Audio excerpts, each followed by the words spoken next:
សួស្តីអ្នកគ្នាថ្ងៃនេះមកណែនាំអ្នកគ្នានៅស្បែកជើង Mizuno ដែលជាបាត AG អ្នកគ្នាហើយសម្រាប់បែកជើងនេះគឺវាល្អមែនតើអ្នកគ្នាសម្រាប់អ្នកគាត់លេងលើស្មៅសិប្បនិម្មិតដែលគាត់មានបញ្ហាដូចជាឈឺជង្គង់ឈឺអីជាដើមអ្នកគ្នាតែបាតរបស់វាមានគ្រាប់រៀងញឹកអ្នកគ្នាហើយគឺវាស្អិតល្អមែនតើទៅលើស្មៅសិប្បនិម្មិតយើងអ្នកគ្នាដែលមានគ្រាប់ជ័រខ្មៅៗគឺវាស្អិតមួយគ្រាប់ជ័រហ្នឹងមែនតើអ្នកគ្នាបាទ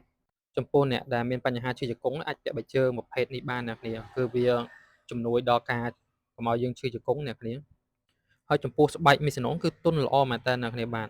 គឺទន់ល្អអ្នកគ្នាដែលធ្លាប់ប្រើប្រភេទ Mizuno គឺដឹងហើយអ្នកគ្នាហើយប្រភេទនេះក៏ជាប្រភេទអណ្ដាតដាច់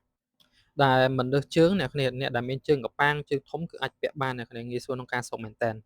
ផ្នែកចំហៀងនេះគឺមានកាយរាងខ្ពស់ដែលជួយទប់លំនឹងយើងល្អនៅពេលយើងលេងរត់នៅលើស្មៅអ្នកគ្នាហើយផ្នែកខាងក្រោយវិញគឺរាងទន់ល្អមែនតើអ្នកគ្នាពាក់ទៅមិនស៊ីកាយមិនអីអ្នកគ្នាគឺទន់ល្អមែនតើដែលប្រភេទស្បែកជើង AG នេះគឺវាល្អមែនតើអ្នកគ្នាសម្រាប់អ្នកលេងលើស្មៅសិប្បនិម្មិតអ្នកគ្នាលេងបែបសុខភាពបានចំពោះអ្នកគ្នាត្រូវការអ្នកគ្នាអាចកម្មង់បាននៅតាម Telegram របស់យើង061 62 68 ចំពោះទំហំគឺមាន39ដល់44អ្នកគ្នាអរគុណច្រើន